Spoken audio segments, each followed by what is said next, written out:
billahi mineşşeytanirracim. Bismillahirrahmanirrahim. Bugün Muharremul Haram ayının birinci günüdür. Həzrəti Əbu Abdillahil Hüseyin əleyhisselamın və yaru ənsarının əza günləri, gecələri başlayıbdır. Həzrəti İmam-ı Zamanə Cəlallahu Teala Fərəcəhu Şərifin məhzəri şərifinə təsliyyət və başsağlıq ərz edirəm və Allahdan istəyirəm ki, bizləri həqiqi əzadarlardan qərar versin inşallah. Birinci xütbədə çox mühüm bir məsələyə, mövzuya Allahın izni ilə işarə edirəm.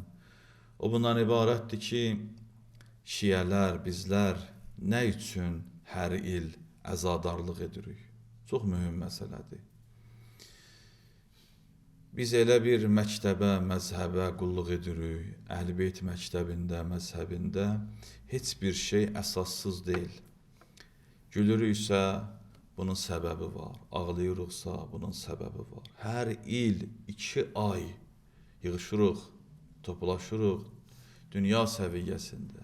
Demək olar ki, dünyanın bütün ölkələrində, müxtəlif şəhərlərdə əza məclisləri qurulur. Hədəf nədir bu əza məclislərindən? Nə istəyirik edək? Yəni, istəyimiz nədir? Şiələr bu əzadarlıqla nə istəyirlər etsinlər? Nə istəyirik? Məqsəd, hədəf nədir? 12 məsələni qeyd etmişəm, vurğulayaq, əzadarlığın hədəfləri adında. Yəni, bu xütbəni əzadarlığın hədəfləri kimi adlandırmaq olar. Hamı üçün mühüm olmalıdır. Biz gəlirik, əzadarlıq edirik. İstəyimiz nədir? Bu əzadarlıqdan hədəf nədir? Birincisi budur ki, biz bu əza məclislərində əzadarlıq edərkən dinin, İslamın böyük rəhbərlərin dünyaya tanıtdırırıq. O rəhbərlər ki, onların həyatı hamı üçün nümunə olmalıdır və nümunədir. Allah Rəsulü, Quran buyurur ki, لَقَدْ كَانَ لَكُمْ فِي رَسُولِ اللّٰهِ أُسْوَةٌ حَسَنَةٌ nümunədir. Həzrəti Mövla, Həzrəti Zəhra, Əhl-i Beyt, imamlar, Allah Təbarək və Teala onları bizim üçün nümunə qərar veribdir. Pak insanlar, məsumlar. Biz bu əzadarlıq məclislərində Peyğəmbəri və onun pak Əhl-i Beytin, dinin rəhbərlərin insanlara, dünyaya tanıtdırırıq ki, belə insanlar, belə rəhbərlər var. Onların həyat tərzindən danışılır, onların sözlərindən, onların mövqeylərindən insanlara çatdırılır. Birinci hədəf budur. Bu əzadarlıqda biz əzadarlıq edərkən dinin rəhbərlərin dünyaya tanıtdırırıq. İkinci məsələ, biz əzadarlıq vasitəsilə məvəddət edirik.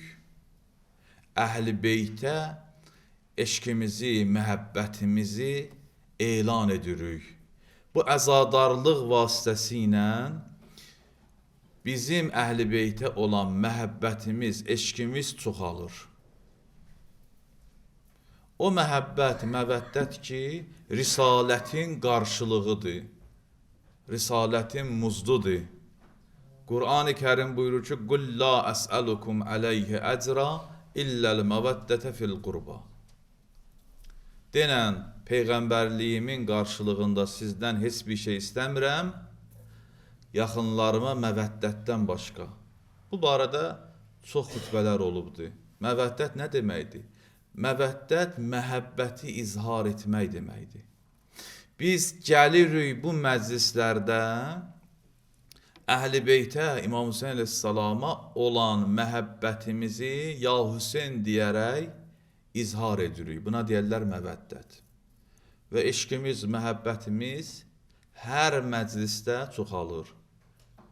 O insanlarda ki, Əhl-i Beytə məhəbbət yoxdur və tanımırdılar, bu məclislərin vasitəsilə yavaş-yavaş, hər gecədə biraz, hər ildə nə qədərsə tanış olur, eşqi, məhəbbəti Əhl-i Beytə daha da çoxalır. Üçüncü hədəf budur ki, bu məclislər bizləri kamilləşdirir, kəmalata aparır. Biz bu məclislərin vasitəsilə fəzilət tapırıq. Çünki bu məclislər fəzilətli məclislərdir. Bu məclislər kamil insanların əza məclisləridir. Bu məclislərdə insanın kamilliyinə xidmət edən dəyərlərdən danışılır. Bu məclislərdə insanın yaradılış hədəfindən danışılır. İmam Hüseyn əleyhissalam nə üçün qiyam eləyir? İnsanlığa xidmət, kamillikdən söz danışıldığı üçün biz bu məclislərin vasitəsilə kamilləşirik və əzadarlıq edərkən fəzilət tapırıq. Dördüncü məsələ budur ki, biz bu əzadarlıq vasitəsilə başqaların dinə dəvət edirik. Və başqaları, bir çoxları, dünya əhli həqiqətlərdən xəbərdar olurlar. Əzadarlıq edərkən həqiqətlər aşkara çıxır, dinə dəvət olur. Çox mühüm məsələdir. Nə üçün əzadarlıq edirik? Biz bu əzadarlıq vasitəsilə Hüseyn ibn Əlinin bayrağı, pərçəmi altında dinə dəvət edirik və həqiqətləri aşkara çıxardırıq. Növbəti məsələ budur ki, cəmaət, insanlar bu əzadarlıq vasitəsilə İmam Hüseyn əleyhissalamın qiyamının hədəfləri ilə, xüsusiyyətləri ilə tanış olurlar. Hər il əza məclisləri qururuq, insanları İmam Hüseyn əleyhissalamın qiyamının xüsusiyyətləri ilə tanış edirik. Növbəti məsələ budur ki, bu əzan məclislərində Kərbəla müsibətləri oxunur, xatırlanır. Bu Kərbəla müsibətlərin insan xatırlayanda öz müsibətləri onun üçün asan olur. Hamının problemi var, bəli var. Hamının başına müsibət gəlib və gələ bilər, gələcək, bəli, şübhə yoxdur. Dünyanın xasiyyəti bu cürdür. Hamı müsibət görəcək. Əhl-i Beyt sevərlər, İmam Hüseyn əleyhissalamın müsibətlərini xatırlayarkən öz müsibətləri onlara asan olur.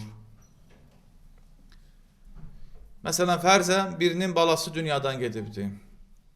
Çətindir. Amma İmam Hüseyn əleyhissalamın müsibətlərini xatırlayanda görür ki, onun müsibəti çox kiçikdir. Birinin qardaşı dünyadan gedibdir. Müsibətdir. Amma xanım Zeynəb-i Kübranın müsibətlərini xatırlayanda ona asan gəlir. Növbəti hədəfimiz əzadarlıqdan budur ki, biz əzadarlıq edərkən Allah Rəsulü ilə, Həzrət Zəhra ilə, başqa imamlarla, Əhl-i Beytlə həmdərd oluruq. Əza sahibi kimdir? İmam-ı Zəman, Əcəlallahu Teala fərəcəhu şərif. Biz əza saxlayaraq, əzadarlıq edərək Həzrətlə həmdərd olduq. Həzrət əza sahibidir, ağlardı mübarək gözləri, biz də Həzrətin qəminə şərik olduq. Bunun özü böyük bir dəyərdir bizlər üçün. İmam Zaman ağlayır, biz də deyirik ki, biz də ağlayacaq.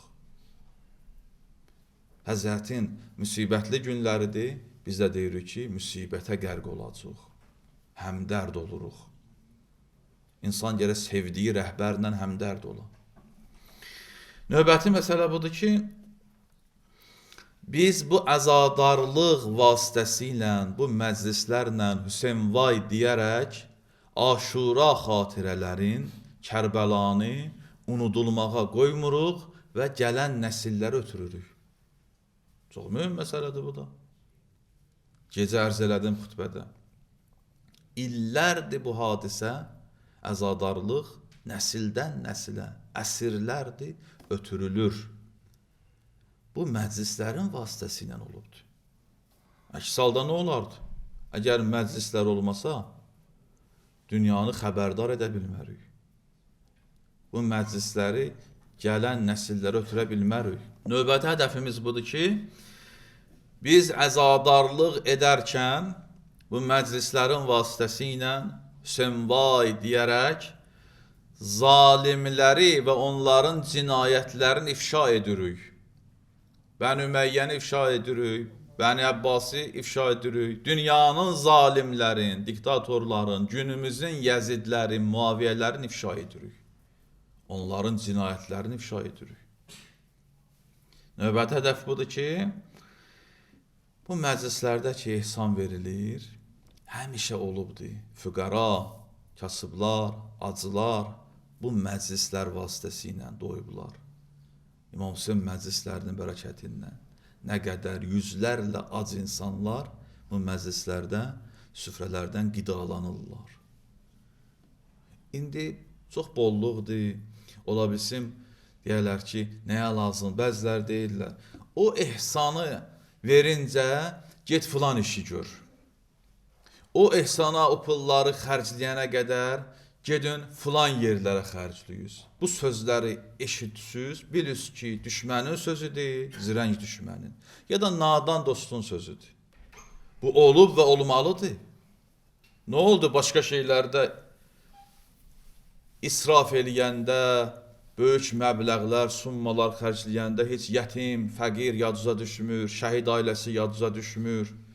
Gəlib bir adam həccə getmək istəyir, İmam Hüseyn məclisində ehsan vermək istəyir. Bu şəair ilahidir. Yadına düşür, filan işi eləyənə qədər aparın o filan pulu verin filan yerə. Bu düzgündür. İmam Hüseyn məclislərində düzgündür. Bəli, istəyirdin, övladın üçün toya qədər 3 dəfə toy eləyəsən. Övladın üçün milyonlar xərcləyib toy eləyəsən, israf eləyəsən, bəli, kiçik bir məclis qur övladı var, ondan qalan məbləği əgər düz deyirsənsə apar ver. Füqaraya. Deməli, yalan deyirsən, biz görməmişik belə şey. Qızva cehiz verirsən, milyonlarla cəmaatın gözünə göstərirsən ki, mən bu cür elədim, müxtəsər cehiz ver, ondan qalanı apar ver füqaraya. Görün verirsən, yoxsa yox. Vermirsən. Gəlir dinə çatanda, gəlir məclislərə çatanda, nəyə lazımdır bu məclislər? Diqqət ediyoruz. Hüzürlər, yas məclisləri, dini məclislər, İmam Hüseyn məclisləri yavaş-yavaş hücumlara məruz qala-qala konkretləşir, ehsanlar məhdudlaşır. Mən demirəm, tərəfdarı deyirəm bu hüzür məclislərinin də o qədər. Çünki ən azından orada Quran oxunurdu, parantezdə bunu ərz edeyim. Ən azından olur da müəyyən dini söhbətlər, insanlar bilmədiyin kimsə bir nəsə öyrənə bilirdi. Əgər həqiqətən vəziyyət çətindirsə, əgər həqiqətən israfın əleyhinəsizsə, nə üçün ancaq hüzürlərlə siz mübarizə aparırsınız? Toylarla mübarizə aparırsınız da. Min cür artıq adətlər yaradırsınız, pullar xərcləyirsiniz. Fərsən, bir adamın övladı var, hamıya Allah övlad nəsib eləsin. Təbii ki, onun atası, anası da var. Bu övladı üçün toy eləyəndə, üzr istəyirəm, xütbədə istəmirəm bunları xatırlayam, çünki ləyaqəti yoxdur o işlərin cümə xütbəsinə. Amma siz bilirsiniz nələr artıbdır, hansı xərclər artıbdır. Hansı günahlar artıbdır toylarda. Min cür işlər görürlər, böyük məbləğlər xərcləyirlər oğlu üçün, qızı üçün. Elə deyir, özə fəsad, özə günah. Heç kəs demir ki, ay balam, bunu nə üçün edirsən? Bu israfdır, bu günahdır, bunu eləyənə qədər apar ver füqəraya, şəhid ailəsinə, qaziyə, yetimlərə, Allah yolunda xərclə, məscidə köməklə, bir kitab çap elətdir və s. axır. Elə? Gəlib indi İmam Hüseyn məclisinə çatanda, ya atası dünyadan gedir, öz atası, gör atası, anası nə qədər dəyərsiz olub bunun üçün. 7 gün ya 3 gün məclis verəcəkdi, o toylarda çəkilən xərcin bəlkə heç 3%-üdür. Onu eləyəcəkdi, orada dayanır, deyir ki, israf deyim. Nəyə lazımdır ümumiyyətlə bu? Dində belə şey yoxdur. Sən haçandan dinlə danışırsan? Sən o gün oğluva toy elədin, bütün yüzlərlə insanı yığmışdın ora fəsad məclisinə. Onda heç din yadıva düşmürdü sənin. Gəldi Quran məclisinə çatanda, İmam Hüseyin məclisinə çatanda, ehsan süfrəsinə yetişəndə din yadıva düşdü. İsraf yadıva düşdü. Parantezi bağlayıram. Növbəti hədəf nədir? Bu məclislər vasitəsilə insanda mənəvi dəyərlər inkişaf eləyir. Əzadarlıq məclisləri sadə məclislər deyirlər. İmam Hüseyin məclislərində insan dəyər tapır. O dəyərlərdən biri şəhadətdir, şəhidlikdir. Şəhidlik ruhiyyəsi bu məclislərdə insanların qəlbində tapılır və inkişaf olur. Necə ki, müşahidə elədiniz? Minlərlə, yüzlərlə Hüseynçilər vətənin işğaldan azadlığında, müharibədə iştirak elədilər. Ya Hüseyn deyərək hücum elədilər və şəhid oldular. İndi onların qanına da təhqir olunur, şəhidlərimizə də təhqir olunur. Haqları aradan gedir. Hər axılan göz yaşı, hər tökülən göz damlası şəhadət, şəhidlik ruhiyyəsi insana bəxş edir. Allah and verirəm öz izzəti kərəminə aqibətimizi şəhadətlə bitirsin. Amin. Və sonda xüsusi bir hədəfi vurğulayıram, o bundan ibarətdir ki, bu məclislərin vasitəsilə İslam din qorundu, gəlib bizim əlimizə yetişdi. Biz əzadarlıq edərək İslamı, dini qoruduq, illərdir, əsrlərdir. Din bu məclislərin vasitəsilə qorunub gəlib əlimizə yetişdi. İndi də düşmən bilir nə edir. Hətta SSR dövründə belə o hüzur məclislərinin vasitəsilə Quran dərsləri deyilirdi, məclislər qurulurdu, rozələr oxunurdu, şəriət hökmləri azdan çoxdan moizələr olurdu, məhdud da olsa. Mən demirəm, o məclislərin də xoşa gəlməyən halları, minusları olubdu. Amma ümumi götürəndə din o məclislərin vasitəsilə, bu əzan məclislərinin vasitəsilə ələl-xüsus, Muharrəm ayı, Səfər ayının vasitəsilə qorundu, əlimizə yetişdi. Allah-u Teala inşallah bu məclisləri bizlərə çox görməsin.